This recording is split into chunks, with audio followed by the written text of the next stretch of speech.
Ladies and gentlemen, the CV of Dr. Munang is something that I cannot pretend that I can do within the short time that we have. And with those few words, join me with a round of applause to welcome Dr. Munang Richard.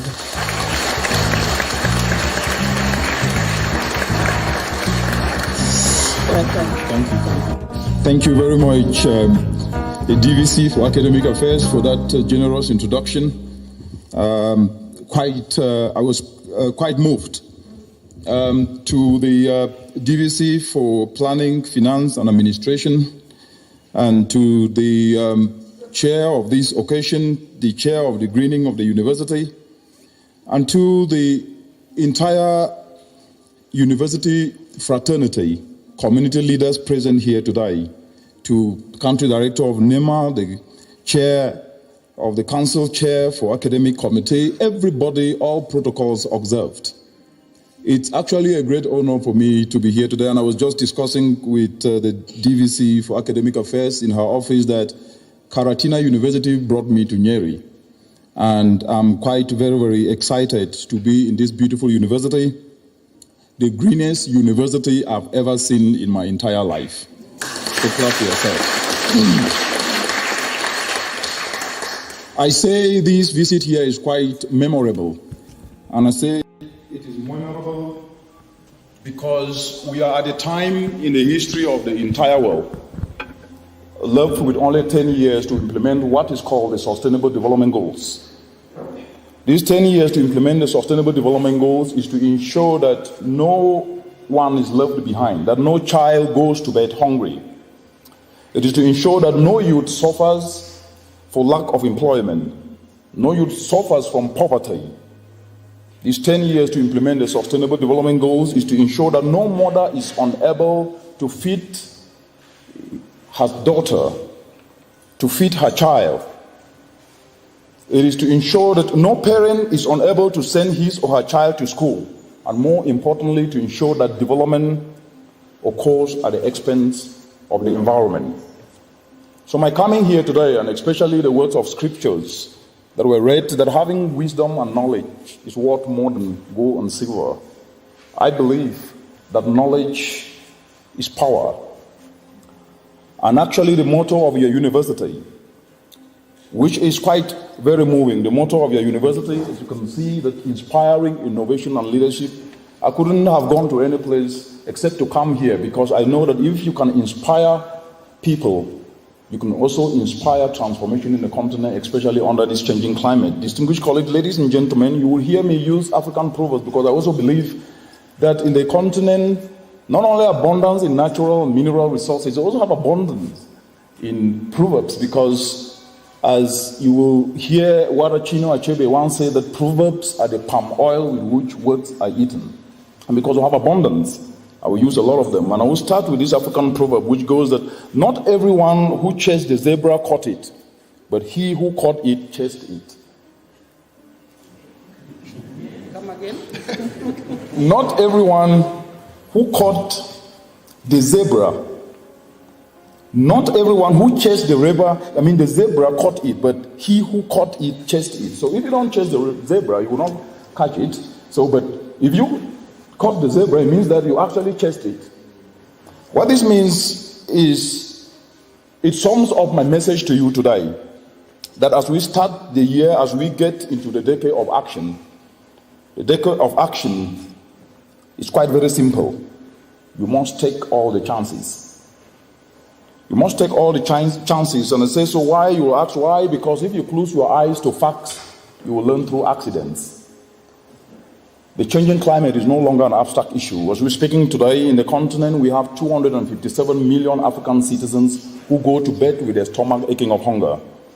As we're speaking today, 12 million youth are getting into the labor market each and every year and competing with only 3 million jobs. As we're speaking today, we are in a continent with declining economic productivity, where Africa's economy are 20 times less productive than any other economies in the entire world. We are in a continent that if we do not do what must be done, especially to pave the way to create jobs for the youth, the continent might not be able to actually achieve the African Union Agenda 2063, but with all these challenges, there is the elephant in the room. And that elephant in the room is climate change, which is no longer a long-distance issue. It threatens to constrict, especially here in Kenya, climate change threatens to constrict yields by up to about 55%.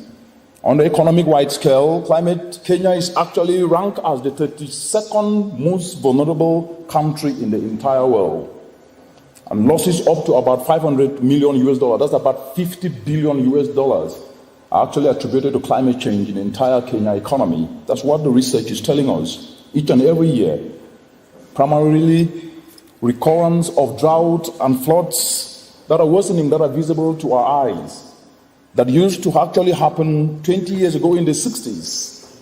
It used to come in the cycles of 20 years, but it turned to becoming about 12 years in the 90s. And now every 2 years, we are met with recurrent droughts or floods. And these are not only impacting life, these are the realities of climate change. And those who don't believe in climate change, I don't know the planet in which they live in.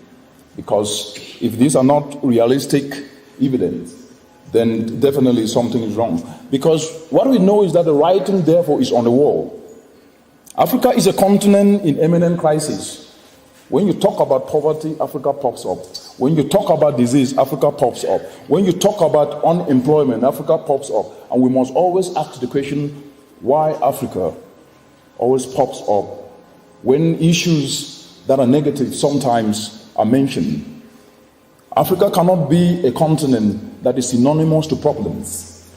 Africa should be a continent that is synonymous to solutions, because we are the solutions providers. Distinguished colleagues, ladies and gentlemen, the fact that with just 10 years remaining to the expiration of the Sustainable Development Goals, and Africa has made minimal progress, and in some instances there is complete stagnation, is testament to the fact that we must work harder and we must be able to use innovation or inspire innovation to drive leadership in the entire African continent, as your motto rightly says so.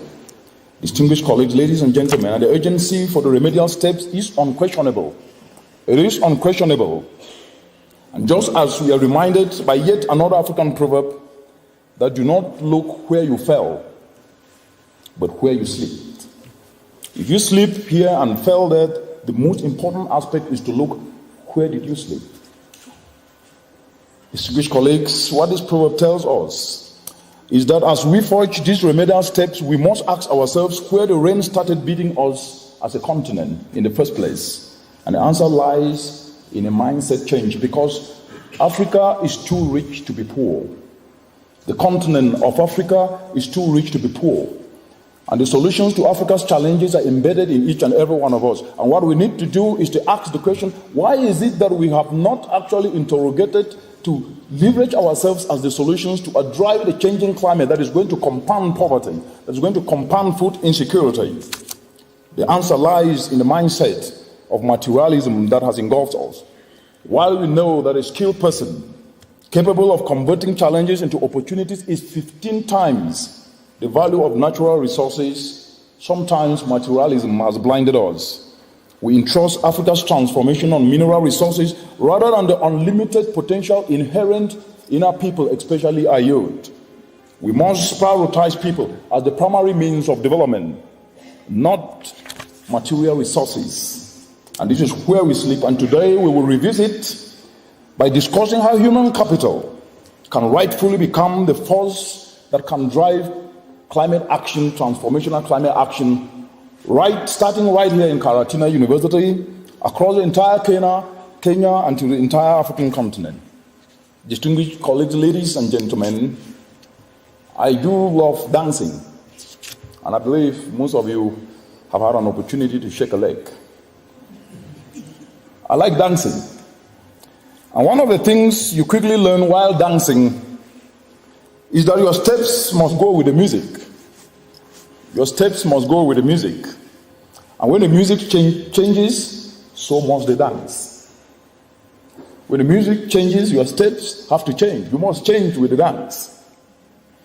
During this holiday season, which I had an opportunity to take some few weeks, as I was dancing to some African beats with my 11-year-old daughter, I got thinking how the ground has shifted, especially in the job market for her and all our children and youth across the entire African continent who represent our future.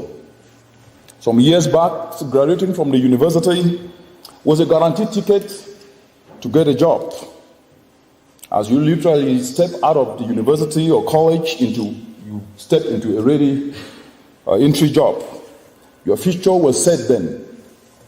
But over time, the right to work turned into a privilege for a few, and then to fewer people, and now to literally a select few, if any. As we're speaking today, as I stated, unemployment in the entire African continent is now unbearable. Only 1 in 6, a minority of about 16%, are in stable wage employment as we speak today. While over 13 million youth, as I mentioned, get into the labor market, only 3 million get jobs. That we're talking about 10 million unemployed. And in a decade from today, this is even going to get worse. Africa will have the largest number of youth joining the labor market than the entire globe combined. We're talking in less than 10 years from today. That's what the statistics are telling us. Africa youth joining the labor market will be more than the entire globe combined, but they're not going to find the jobs that they need. And why I'm bringing this up is that climate action and climate change cannot be discussed as a silo.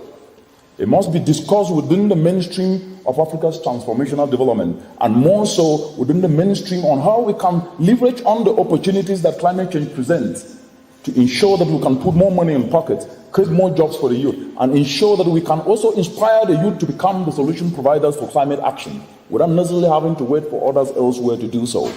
Distinguished colleagues, ladies and gentlemen, right here in Kenya needs to create at least 900,000 jobs annually in the next 5 years to absorb the high number of youths joining the job market.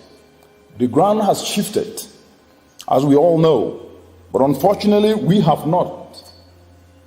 The ground has shifted, and unfortunately we have not. Across the entire African continent, universities pride themselves on employability, especially employability of their graduates. They market themselves on the number of their graduates who are in employment. But with the shifted grounds that we know today, we now must pride ourselves in the number of graduates who become entrepreneurs, and who become entrepreneurs in driving climate action, in devising solutions, and solving the challenges that society faces today.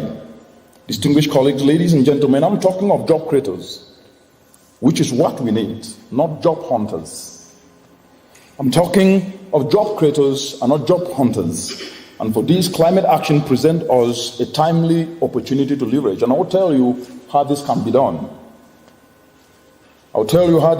Distinguished colleagues, ladies and gentlemen. It begins again with an insightful African proverb, which goes that every adversity carries with it the seeds of equal or greater benefit. Challenges are disguised opportunity. The changing climate provides an opportunity, but if we see it through the negativity lens or the adversity lens, we may be missing an opportunity. The fact that the African continent have contributed least to the changing climate also provides an opportunity for us to think how we can leapfrog into an economy that is not emitting, that is not actually going to exacerbate the challenges that the world already faces today. Africa's challenges are innumerable, as we've already known. But in them lies the opportunity for competitive enterprises that can actually create the many income opportunities we all hope for. An innovative approach to climate action offers us a potential pivot where, firstly, in areas that not only secure climate and environmental compliance, but accelerate the realization of socio-economic priorities like food security, like competitive economies, and more incomes in more pockets. And the second aspect in how climate change can be leveraged as an opportunity is leveraging Africa's areas of competitive strength, because I've always said this: you cannot compete from your position of weakness. You must compete from your position of strength, and Africa's competitive strength is what it's got in abundance: her youth. The skills and the vibrancy of Africa's youth, of which you represent here today, because youthfulness is not necessarily about age. Youthfulness is ideas. And I've always said that a 90-year-old who have ideas is youth. It's a youth. And a 15 years old who doesn't have ideas or have terrible ideas is not a youth. That's my definition.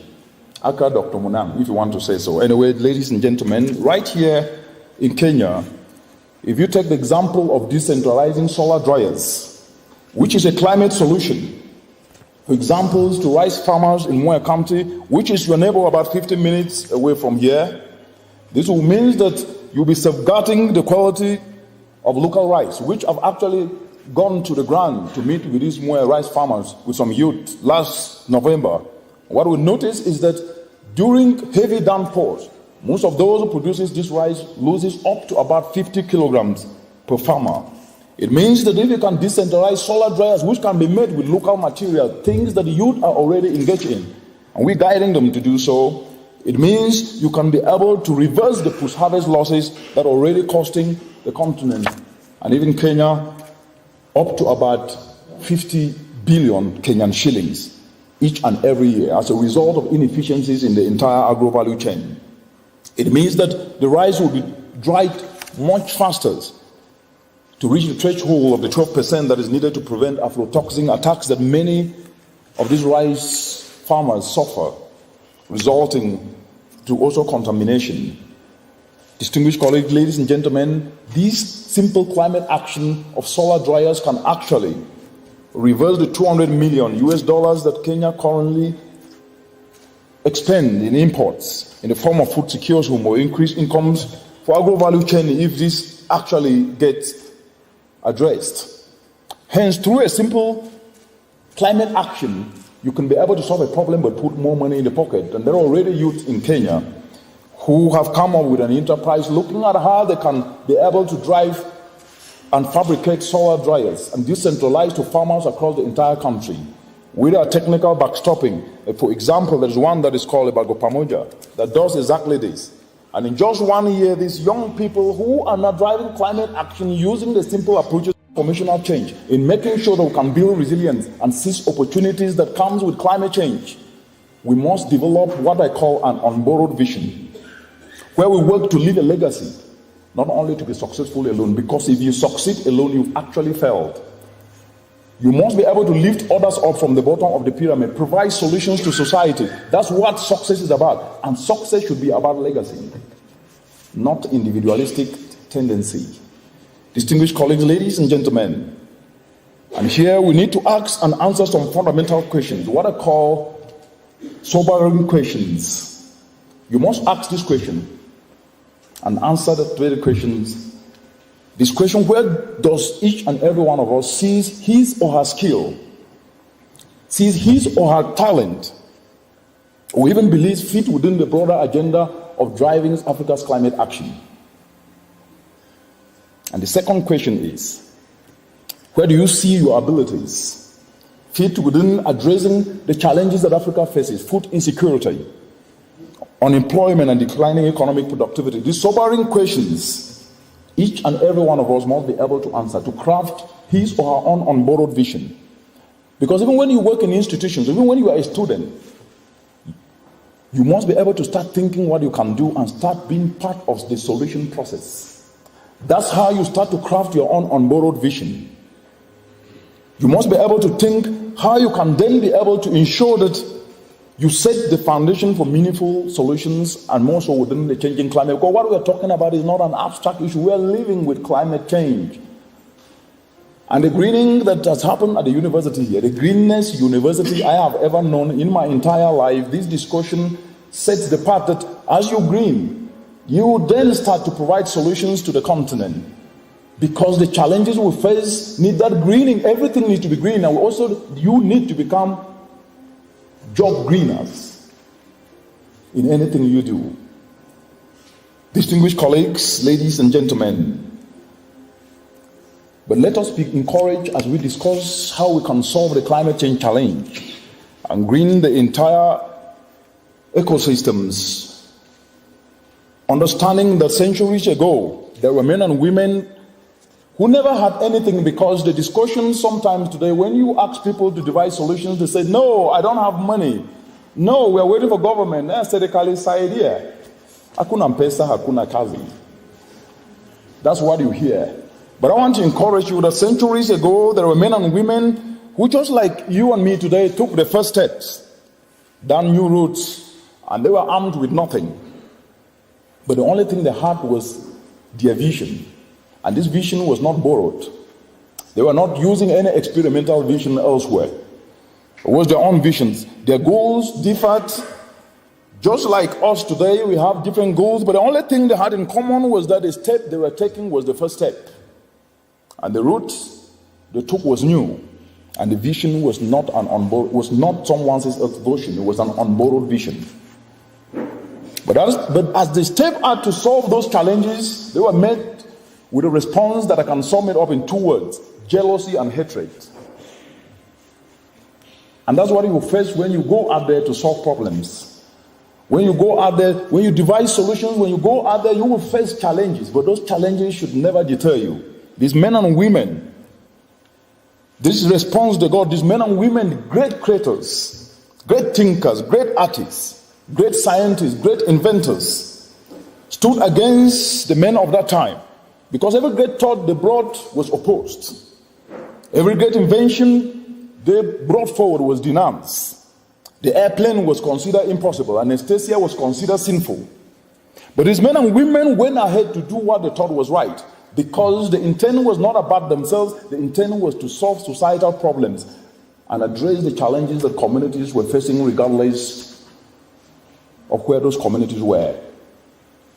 They fought and they suffered, and they paid the price of hatred and jealousy. But despite this hatred, they endured and became victorious, because they stood for what was right, using what they had to drive a vision that was not about them, but that was about the community, country, continent, and even the entire world. And this is the spirit of dedication. It is the spirit of determination. It is the spirit of collectivism and not individualism. It is the spirit of kindness. It is the spirit of selflessness and not selfishness. And this is summed up in what I call innovative volunteerism, that we can come together and leverage on our skills and talents to be able to solve societal challenges under climate change. That we can combine our efforts as institutions, as individuals, to common vision to drive transformational change. And as we do so, we should know that anything that we're doing is to make a difference in people's lives, not only about ourselves. If your solution is not touching as many lives, then definitely it's not a solution. Because climate change solutions should build resilience. If you decentralize a solar dryer to a community, you'll be helping mothers dry the cassava or dry the rice or dry the skumawiki or their vegetables. That will then prolong the lifespan, that they can be able to sell it when the prices are either high and this is not going to get spoiled. That's a solution that is touching lives. And in any solution that doesn't touch lives, then that is not a solution. Meaning that we must change from personal benefit to problem solving and promulgate solutions. And as we do so, I will leave you with 5 takeaways that sums up how we can leverage on climate action and become those transformational change agents. And the first one is economic fundamentals. Our mom and boggers in villages do not necessarily care what climate change is about. When I say don't care, they don't care the terminologies we use. When you talk about climate change, what matters? They want to go to bed with their sons and daughters fed. They want to have a roof on their own head. They want to ensure that as they're sick, they can be able to get medical attention. Those are the fundamental challenges that matters to people in communities. And if anything we do doesn't align to address those challenges that the Wananchis and the Mamambogas in the communities faces, then we are failed. And therefore, the fundamentals matters. Fundamentals like the urgent need to feed people. Fundamentals to create incomes and to create jobs for our youth. And therefore, the message is quite very clear that our climate action must be geared towards addressing socio-economic challenges. If we miss that, we will never be able to build climate resilience in the continent. If I give an example, if you take Hurricane Katrina that happens in the United States, very few people lose their lives, apart from destruction of property. When you take Cyclone Idai that hit Mozambique, Malawi, and Zimbabwe, over 1,000 people lose their lives, in addition to destruction of property. The difference is that the resilience of those in the West are built and they can be able to move away from even where these challenges are happening, burying the continent because of low economic opportunities, what I call economic vulnerability. Disproportionate economic vulnerability actually exposes more people to climate hazards. And unless we build resilience by empowering people economically, we miss the point. And that takes me to my second point. I said this before, Africa is not an island. Sometimes I hear the discussion about Africa as if Africa is an island. We live in a global and interconnected global space. And that then means that we must be competitive. That's my second point. We must become competitive. The fact that I am from Cameroon, and you're from Kenya, and someone is from Zambia or Togo, it doesn't really matter. If you are not competitive, you'll be left out as the world progresses ahead. So what am I saying? We must ask how Africa can accelerate her economic growth under climate change in this area of global competitiveness. As I earlier noted, Africa's economies remain 20 times less productive than competitors in the global economy, the global space. As we're speaking today, manufacturing, which is the source of economic growth and prosperity, has stagnated at 10% in the entire African continent since the 1970s. This means that the region must prioritize pathways that offers the shortest route to global competitiveness. And for this, one of my African proverbs, which I like so much, summarizes that a man does not wander far from where he or she is roasting his or her corn. You eat corn, I eat the corn as well. When you are roasting it, you stay around there. You don't go away to come back. And if you are going away, you don't go far because it can be taken away. What does this mean? Africa must leverage on what it's got in abundance.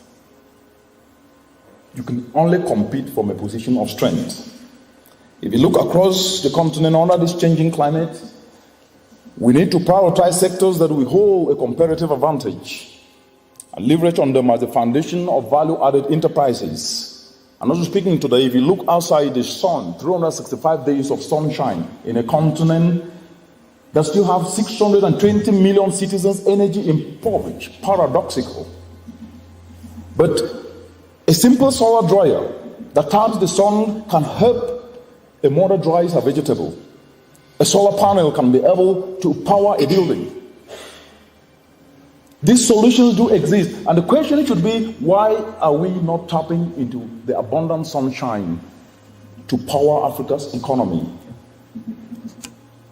The jury is out, and I'm glad I'm in the greenest university in the entire world that will showcase to the entire world, not only the African continent, that yes, it is possible. Yes, it is. Distinguished colleagues, ladies and gentlemen, the continent has 65% of uncultivated arable land and adequate manpower where majority of the population is engaged in the agricultural value chains. This combination of factors is a winner in accelerating income-creating opportunities. And let me tell you this. Tourism alone will not be able to create the needed jobs, 900,000 jobs annually in the next 5 years. Not only in Kenya, but the entire African continent. Services will not do that. ICT alone will not do that.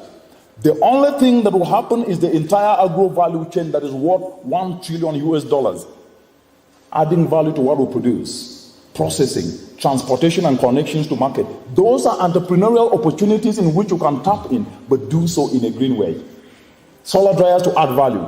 That's processing. Transportation that is using fuel-efficient cars and developing means like information communication technology applications that I see each and every day in Kenya.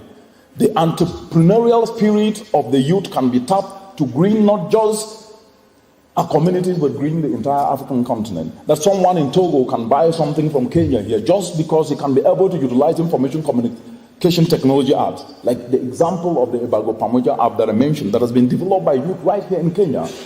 Distinguished colleagues, if I give this example, which I've used so many times, and I always like to use this to put things in perspective. If you take the example, the Samsung phones that we enjoy today in the African continent, or the TVs or the Samsung fridges and computers we enjoy today are all made in South Korea. And I use this example of South Korea to put in context what I've been discussing here. While we held South Korea as an electronic giant in the 1960s, I am told, because I was not born then, that an average African had 2 times more money than a South Korean in the 60s. In the 1960s, but if you fast forward this to today, an average South Korean today has over 10 times more money than an average African. What is more important is how they managed to rise to where they are today. And the secret is in what we are discussing here today. Leveraging on our skills and talents and focusing on what we've got a comparative advantage on. If you imagine a continent of Africa today exporting employment and importing unemployment, that is importing food worth $35 billion US. Imagine if that food was bought within the African continent, the money will go into many others' pockets. Why? Because Africa do not add value to what she produces. Export employment and import unemployment. But you can become the solution providers to green the entire global value chain and create opportunities and create those jobs. Distinguished colleagues, ladies and gentlemen, while South Korea focused on adding value to silk, in Africa today we can prioritize, for example, cassava. Cassava, I call it Africa's gold, because it can be processed into over 300 products. Cassava is a climate resilient crop. It can grow during droughts and even when there are floods. It do not consume and take up a lot of water. But this is a crop that has been abandoned in the African continent. And the question is, why? Why? We produce what we don't eat and eat what we don't produce.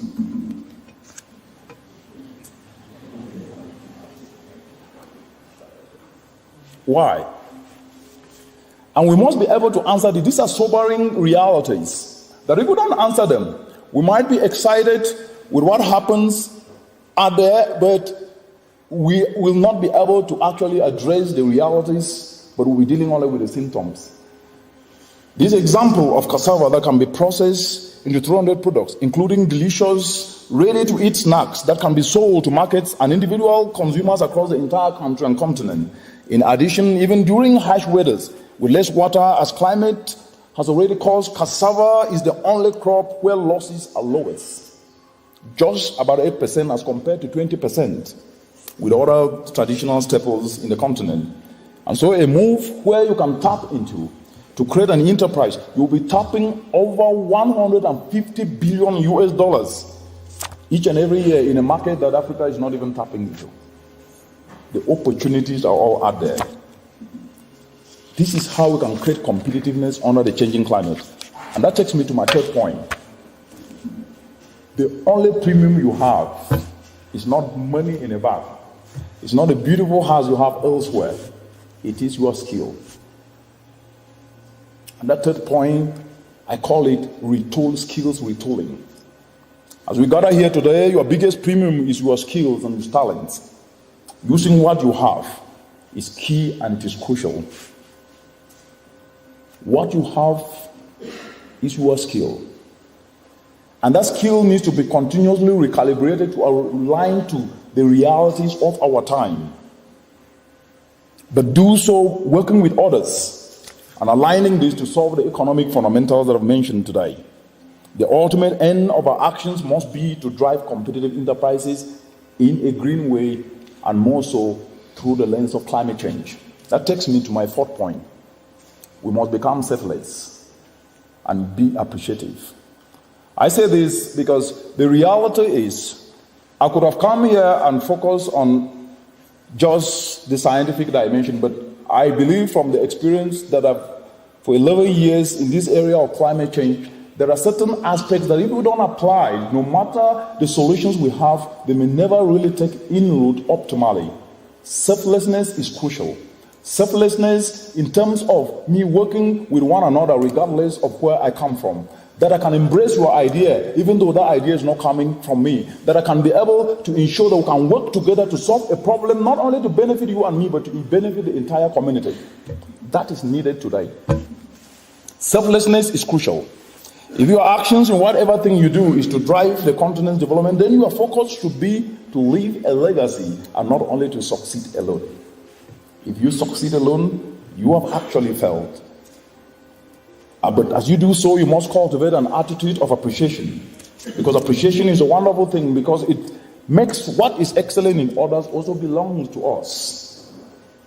And that takes me to the point where we must thank those who organized this meeting today, the student leaders. Please give them a round of applause. They did well, and the entire academic fraternity. We must appreciate. Appreciation is important. And that takes me to my last point. Readers are leaders. If you cannot read, you will not know. And if you don't know, you cannot lead. Readers are leaders. As university students, you are essentially leaders, because what you do and what you say shapes opinion. Don't underestimate yourself. I was a student leader when I was at a university, and I understand. But you must not be only a student leader to lead. The first person to lead is yourself. So all of us are leaders. You do not need to have a position to be a leader. Because you have yourself, automatically you are a leader, because you must lead yourself. Distinguished colleagues, ladies and gentlemen, but as I said, you cannot purport to lead if you have no grasp of the issues. You therefore must read and understand the fundamentals of Africa's development under the changing climate, to have a grasp of the issues. I prepared before I came here. I had my facts on my fingertips. I knew what I was going to say and how I was going to say it. You must be prepared and have a grasp of your issues. Distinguished colleagues, ladies and gentlemen, with such knowledge, you will be better placed to analyze issues in the right context and adequately empower the public for action, especially climate action. The foundation for turning Africa from a continent that has sometimes been christened the bedrock of extreme climate vulnerability to economic competitiveness is leveraging on climate action as a driver of enterprise action. And for us to do so, we must know the context. And the drivers of such enterprises are you and me. We must take responsibility to lead this paradigm. And as I say, remember that leadership is taking personal responsibility and not always blaming others. I hear us blaming people. Oh, this leader. What have you done yourself? Always ask the question, what have you done yourself? We are living in a continent where we've made blame game.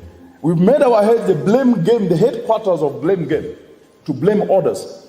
I am not saying we should not be able to question or blame, but always ask the question, what have you done, before you blame others. I must not be a regional climate change coordinator to discuss and talk about climate action. You must not be a regional climate change coordinator to take climate action or be in a big position to do so. Just by your mere existence is the biggest blessing. Your mere existence is the biggest blessing you have.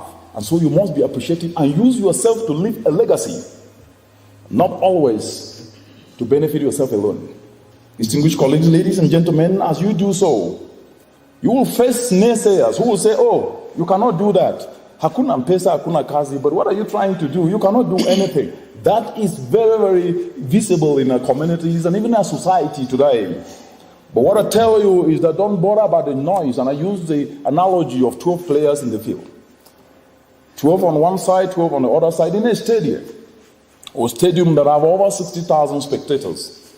As the players are playing, the ball they're playing to win. They focus on playing the ball, but the 60,000 spectators make a lot of noise. They abuse the players. They make noise. They complain. But the players focus in playing because they want to win the trophy. And at the end of the day, they carry the trophy. Be the player of climate action. Thank you.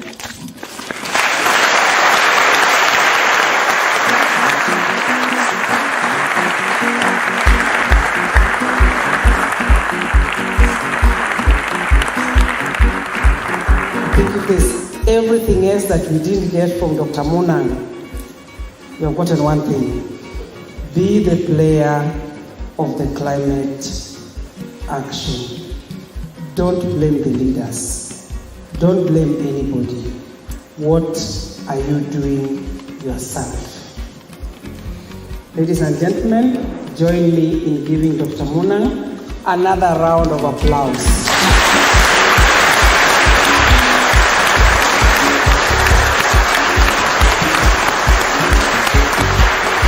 Thank you very much. Thank you very much, Dr. Munang. Green University. Climate action. Climate action. Green University. Opportunities for all. Opportunities for all.